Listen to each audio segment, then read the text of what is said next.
तो बच्चों, mental math कक्षा 10, मैं हूं हरी सर और आप सभी बच्चे देख रहे हैं आपका अपना YouTube channel math with Hari sir special Hindi medium के बच्चों के लिए। आज हम करने वाले हैं प्रश्न नंबर 2 से प्रश्न नंबर 5 भाग 2 सर्कल यानी वृत्त वाला चैप्टर हम इसमें कर रहे हैं। अध्याय शायद 9 है। आइए करना शुरू करते हैं। बहुत ही आसान है। सबसे पहले आप सभी बच्चों को सन 2024 का आज पहला दिन है, तो नव वर्ष की शुभकामनाएं। आइए करना शुरू करते हैं। देखो क्या कहता है प्रश्न। 5p = 7 का मान बताए यदि p एक वृत्त के दो समांतर स्पर्श रेखाओं के बीच की दूरी है। ये p क्या है? बीच की दूरी है, ठीक है, जिसकी त्रिज्या 12.5 सेंटीमीटर है। अब त्रिज्या क्या है? 12.5 है। AO 12.5 है तो BO भी त्रिज्या हो गई, तो BO भी कितनी होगी? 12.5 होगी।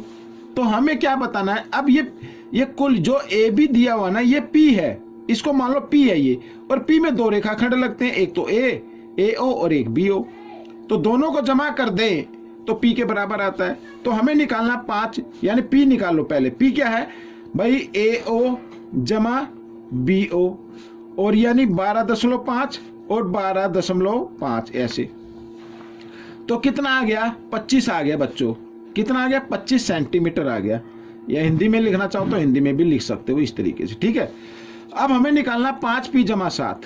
तो 5p, p का मान p की जगह यानी 25 और जमा 7, 25 पंजे 125 और जमा 7 यानी 132।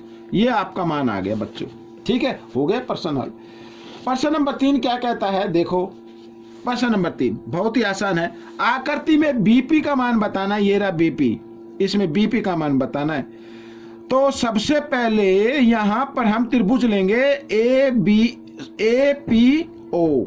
ये त्रिभुज लेनी है आपको, ठीक है, और PO की लंबाई आपको निकालनी है, ठीक है। सबसे पहले त्रिभुज APO में ये यहां पर 90 डिग्री का कोण है, यानी कोण PAO क्या है? 90 डिग्री, ठीक है। स्पर्श रेखा पर त्रिज्या, यहां पर मैं लिख देता हूं, स्पर्श रेखा पर त्रिज्या लंब होती है, ठीक है। स्पर्श रेखा पर त्रिज्या क्या होती है? लंब होती है, ऐसे स्पर्श बिंदु पर, यहां पर रेखा और स्पर्श बिंदु पर ये लंब होती है।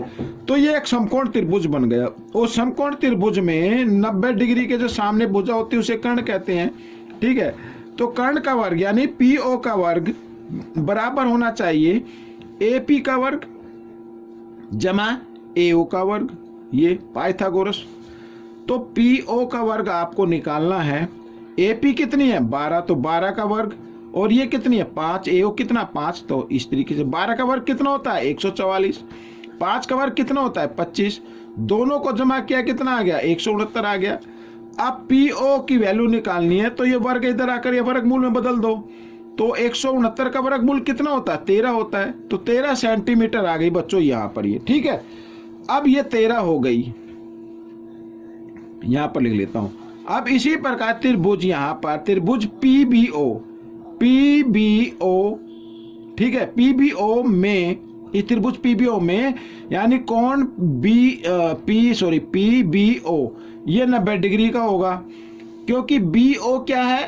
एक त्रिज्या है, और PB क्या है? स्पर्श रेखा है। B क्या है? स्पर्श बिंदु है, ठीक है। यहां पर मैं लिख देता हूं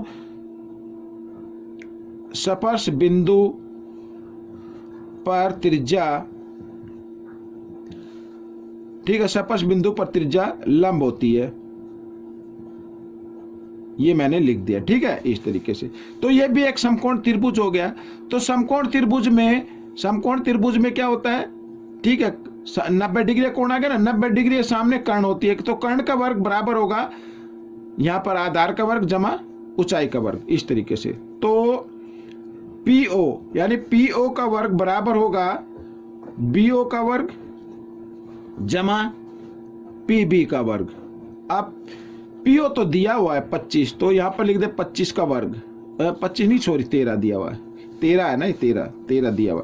तो 13 का वर्ग बराबर BO है 3, तो 3 का वर्ग, और PB ये हमें ज्ञात करनी है ऐसे। तो 13 का वर्ग कितना होता है 169, 3 का वर्ग होता है 9, और PB का वर्ग। ठीक है, इस तरीके से लिख लेंगे।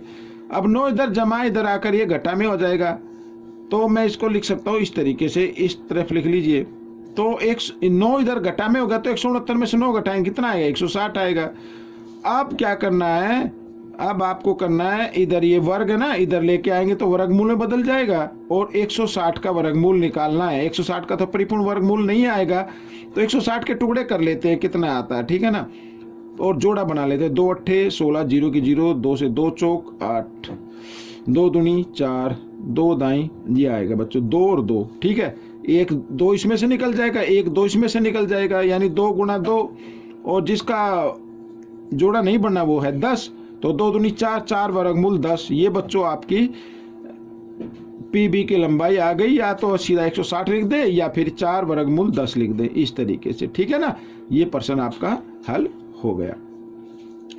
अब हम करेंगे प्रश्न नंबर 4। ये रहा आपके सामने प्रश्न नंबर 4, भी बहुत ही आसान है प्रश्न नंबर 4। अब देखो क्या कहता है प्रश्न नंबर 4। एक समकोण त्रिभुज के शीर्षों से गुजरने वाली वृत्त की त्रिज्या बताए। ये शीर्ष हो गया, ये शीर्ष हो गया, ये शीर्ष हो गया, यानी ये यहाँ पर इस तरीके से। तो त्रिज्या बतानी है। जब लंबवत भुजाओं की लंबाई 6 और 8 सेंटीमीटर है, ये लंबवत भुजा हो गई, यानी 90 डिग्री कोण बना रही है, तो ये 6 मान लो, ये 8 मान लो। अब बच्चों AO ज्ञात करनी है। आपको क्या ज्ञात करनी है, AO। और AO तभी ज्ञात होगी जब हम AC ज्ञात करेंगे। तो पाइथागोरस प्रमेय का यूज करते हुए AC ज्ञात करो। ठीक है, क्योंकि लंबवत भुजाएं हैं तो 90 डिग्री का कोण बनाती है। तो ABC क्या हो गया, ABC एक समकोण त्रिभुज हो गया। यहां पर मैं लिख देता हूं समकोण त्रिभुज। ठीक है, एक समकोण त्रिभुज है, तो इसमें AC का वर्ग ज्ञात करना। तो AC का वर्ग बराबर होगा AB का वर्ग जमा BC का वर्ग। ठीक है ना भाई, 90 डिग्री का कोण यहाँ पे बनना है। 90 डिग्री के सामने जो भुजा होती है वो क्या होती है, कर्ण होती है। तो कर्ण का वर्ग बराबर होगा आधार का वर्ग और लंब का वर्ग। तो AC का वर्ग ज्ञात कर लेते हैं पहले। तो AB कितनी है 8, तो 8 का वर्ग, और BC कितनी है 6, तो 6 का वर्ग। तो 8 का वर्ग होता है 64 और 6 का वर्ग होता है 36। इन दोनों को जमा किया तो आ गया 100, यानी AC ज्ञात करेंगे तो ये वर्ग इधर आकर वर्गमूल में बदल देंगे, और 100 का वर्गमूल कितना होता है 10 होता है, यानी 10 सेंटीमीटर में लिख देता हूं। अब AC तो आ गई 10, और हमें निकालनी है AO। तो AC तो भाई एक व्यास हो गया, व्यास का आधा होता है त्रिज्या, तो यानी AO, तो व्यास का आधा इस तरीके से। तो AO की लंबाई कितनी आएगी 1/2, AC कितनी है 10, 10 को 2 से भाग दिया तो आ गया 5। तो त्रिज्या कितनी आ गई बच्चों 5 सेंटीमीटर आ गई। ये त्रिज्या 5 सेंटीमीटर, CO भी 5 और BO भी 5, क्योंकि वृत्त की सभी त्रिज्या बराबर होती हैं। तो ये आपका उत्तर बन गया। अब प्रश्न नंबर 5 कर लेते हैं, आखिरी प्रश्न है बच्चों। देखो क्या कहता है प्रश्न नंबर 5। आकृति में एक वृत्त जिसका केंद्र O है, ये O है, ठीक है, तथा बाह्य बिंदु P है। P से स्पर्शरेखा PA और PB बनी हुई है। यदि APB ये 50 डिग्री का कोण बना रही है, तो OAB का ज्ञात करना, OAB का ज्ञात करना है। ठीक है, बहुत ही आसान है। अब सबसे पहले बच्चों देखो, यहाँ पर OAB का ज्ञात करना ना, तो सबसे पहले आप ये कोण ज्ञात कर लो, ये वाला कोण और ये वाला कोण। अब यहाँ पर त्रिभुज बन गए, त्रिभुज APB। तो त्रिभुज APB में, ठीक है भाई, AP बराबर है BP, ये तो मालूम ही है। क्यों बराबर है, क्योंकि वृत्त की स्पर्शरेखाएं, वृत्त पर स्पर्शरेखाएं ये, ठीक है, एक ही बिंदु से, यहां पर इससे आगे लिखना चाहो तो लिख लेना, एक ही बिंदु से वृत्त पर स्पर्शरेखा है। ठीक है ना, ये बिंदु इस तरीके से। तो स्पर्शरेखाओं की लंबाई बराबर होती है। अब जब त्रिभुज में 2 भुजाएं बराबर आ गई, तो उनके सम्मुख कोण भी क्या आएंगे, बराबर आएंगे, यानी कोण PAB बराबर होगा कोण PBA। ठीक है, यहां पर लिख देता हूं मैं, बराबर भुजाओं के सम्मुख कोण ठीक है, सम्मुख कोण बराबर होते हैं। समझ में आ गया। अब यहां पर त्रिभुज में निकाले, त्रिभुज ए पी बी में, तो तीनों कोणों का योग क्या होगा, यानी कोण बी अजमा कोण पी ए बी अजमा कोण पी बी ए, तीनों कोणों का योग होगा 180 डिग्री। अब पी तो दिया हुआ है 50 डिग्री, और पी ए बी किसके बराबर है, पी बी ए के बराबर है, तो इसकी जगह पी ए बी, यानी ये पी बी ए किसके बराबर है, पी ए बी के, तो यहाँ पर पी ए बी लिखा जा सकता है, ये हमने लिख दिया 180। ठीक है, तो एक पी ए बी इधर है, एक इधर है, यानी 2 हो गए, तो इस तरीके से लिख लो पी ए बी बराबर 180। ये 50 इधर जमा, इधर आकर ये घटा हो गया। ठीक है, और घटा दिया तो कितना आ गया, 130 आ गया। अब कोण पी ए बी बराबर 130, 2 इधर गुणा में, इधर आकर ये भाग है आ गया, तो 130 को 2 से भाग करेंगे तो 65 पे कट जाएगा। ठीक है, तो 65 डिग्री आ गया पी ए बी। अब पी ए बी एक 65 डिग्री आ गया। अब सबसे पहले देखो यहाँ पर, तो ये 65 डिग्री आ गया, और अगर हमें क्या निकालना है, हमें निकालना ओ ए बी।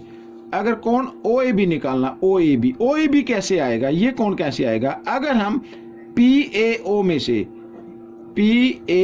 ओ में से घटा दे, क्या घटा दे, पी ए बी ये घटा दे, तो आपका ओ ए बी आ जाएगा। आइए कर लेते ओ ए बी। पी ए ओ ये कितने का, 90 डिग्री का है। ठीक है, घटा, और ये कितने का है, पी ए बी ये आ गया 65 डिग्री का, तो ये घटा दिया, तो ओ ए बी कितना आ गया, 25 डिग्री आ गया घटाने पर, तो ये 25 डिग्री आ गया। अब आप कहेंगे कि सर ये जो आपने लिखा है पी ए ओ, ये 90 डिग्री कैसे है, भाई पी ए ओ 90 डिग्री है क्योंकि ये रेखा है, और स्पर्श बिंदु पर रेखा क्या होती है, ओ सॉरी त्रिज्या, ये एक त्रिज्या है, और स्पर्श बिंदु पर त्रिज्या क्या होती है, लंबवत होती है, यानी 90 डिग्री कोण बनाती है, इसलिए ये क्या है, 90 डिग्री का है। यहाँ पर चाहे तो आप लिख सकते हैं, मैं लिख भी देता हूँ, कोण पी ए ओ बराबर 90 डिग्री। क्यों, क्योंकि त्रिज्या स्पर्श बिंदु पर लंब होती है। ठीक है ना, लंब होती है। तो बच्चों ये क्वेश्चन आपका सोल्व हो गया। अगर आपको अच्छे मार्क्स चाहिए, अच्छे नंबर चाहिए, अच्छी रैंक चाहिए, तो आपको ज़्यादा से ज़्यादा प्रैक्टिस करनी पड़ेगी। ज़्यादा से ज़्यादा प्रैक्टिस कीजिए, ज़्यादा से ज़्यादा प्रैक्टिस करेंगे तो ही आपकी अच्छी रैंक और अच्छे नंबर आ सकते हैं। मेरे बताने से या किसी भी टीचर के बताने से नंबर नहीं आएंगे, हम सिर्फ आपको गाइड कर सकते हैं, गाइड करके आपको प्रैक्टिस करनी पड़ेगी। ठीक है, मिलेंगे अगले भाग में, तब तक के लिए धन्यवाद।